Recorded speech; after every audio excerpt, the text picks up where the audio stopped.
Alright, today I've got a 90 Chevy 1500 with the 5.7 liter 350. A lot of miles on this one. It's 291,000 miles. So I'm going to kind of go through and do some normal maintenance on it and replace the fuel injection system right there. Got some valve cover gaskets, spark plugs, wires, distributor cap, rotor, all that normal stuff. But this video I'll mainly focus on doing the fuel injection. The issues I have: runs really rough, smokes a lot. Doesn't do that bad if you're at like highway speed, but putting around town, stop and go traffic, sitting there idling, like I said, it smokes really bad, runs rough, kind of stumbles and stutters, and it did make a 1,200 mile trip here recently, but felt like I could break down at any point the whole way. So we're going to go ahead and do some of this normal maintenance stuff on there and see if we can get it to run a little bit better. So the first thing I did, just take the air cleaner off, disconnect the battery, take the air cleaner assembly off. I'm not going to explain how to do that. If you don't know how to do that, you shouldn't be doing the rest of what I'm going to do. So now I'm going to start disconnecting stuff off of here. As you can see, the fuel injection part sits down in there. You can see the bolts down in there, the wiring running to it. Again, here's the new part. So it's not the entire assembly, it's not this part down here or anything. It's literally just the part inside this little ring here. So that ring just lifts up out of the way. There's nothing holding that on. And then to get these connectors off, you just pinch these two together, and then they wiggle off. So super easy there. So there's three little I actually got them out with an Allen wrench, but I guess they're little Torx bits. They were kind of dirty, so I couldn't really see what they were exactly, but Allen wrench worked. Now I'm going to start removing the fuel lines, which are back here on the back side, right here. To break the fuel lines loose, I used a, what is this, 13/16 on the big nut and a 5/8 on the actual lines. And then once you get the fuel lines loose, both of them, then you have to take these out of the back. That's the big nut that you're holding for the fuel line to come out of. The fuel line comes out right there. This threads into the back of that unit. Right there, if it would focus. Alright, so those thread into the back of that unit. They are different sizes, so make sure you keep them in order. I've got mine just sitting here the way they came out. This one was more on the driver's side, that one was more on the passenger side. You can see the difference in size. I did, just to make my life a little bit easier, removed the air cleaner screw right there, because it goes through that housing we're going to put on right here. And then also this little vacuum line coming out of the back was kind of in the way for the to get into the back of the fuel lines, and it just goes right over here on this. So I said just get that out of the way for now. You can see that's all nasty, so I'm going to get all that cleaned up real nice, and then we'll start putting the new one on. Okay, I've got all the old gasket material off there and got it cleaned up as good as it's going to get.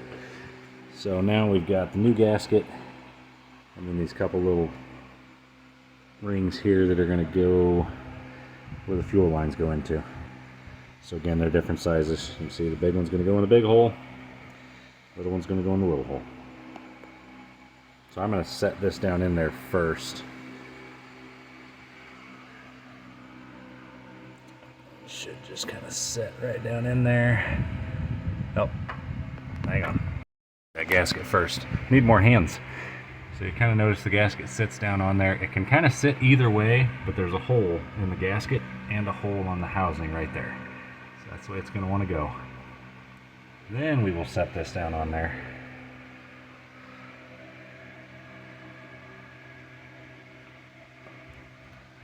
Make sure everything looks like the gasket stayed underneath it and it's where it's supposed to be. It all looks good. So I went ahead and put everything back in that's going to kind of hold it in place. My air cleaner rod there, the three little Torx bolts. Didn't crank them down real tight, just nice and snug. Gasket still looks good. That's going to hold it in place for when I start putting the fittings on the back again. That way it's not wiggling around on me. Alright, so I've got those fittings back on the back there. Now I need to put the fuel lines back on. So it'll be hard to show, but took them out. You kind of see how they go together. You take that little end, little flared end there, push it into that fitting, and then this threaded part slides up and down it. So you can slide that up and start threading it in to that fitting. Alright, so it's all buttoned up. Connected these again. They just snap back on there. Reconnected that vacuum line. And reconnected this side fuel line. It should go back together pretty easy. Like I said, this truck has 300,000 miles basically, and I was able just to pop those in, tighten these up with, you know, finger tight, and then just another turn or two with a wrench. You don't want to crank down on them. You can start bending the fuel line. That's a bad idea. So what I'm going to do now, for my peace of mind, I'm going to cycle the fuel pump a couple times and just make sure I don't have any leaks at those lines or anywhere else. So do that. Oh, the fuel pump, I'm just going to turn the key on. Kind of hear that little bit of a vibration, and then it shuts off.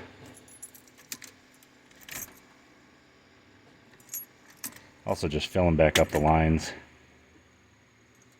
Alright, let me go out here and see if I see any signs of any leaks anywhere. Nope, we look good there.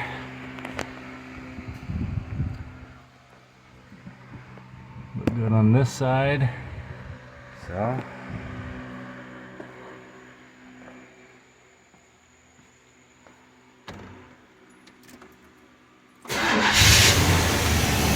Well, it runs. That's good. Got some smoke right off the bat. See if that clears out after a minute.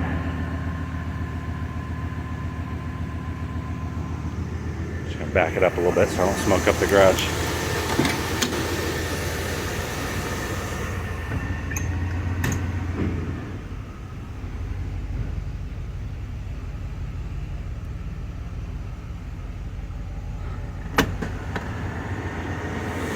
Let's see.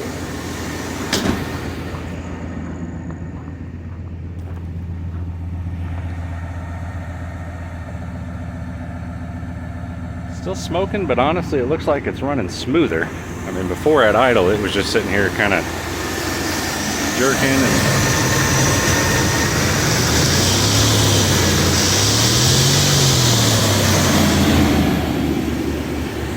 you throw the air cleaner and everything back on it. As you can see, that was not the fix for this one, but I'll try doing a tune-up and everything and see if that helps. At least now we know how to swap out the injection system.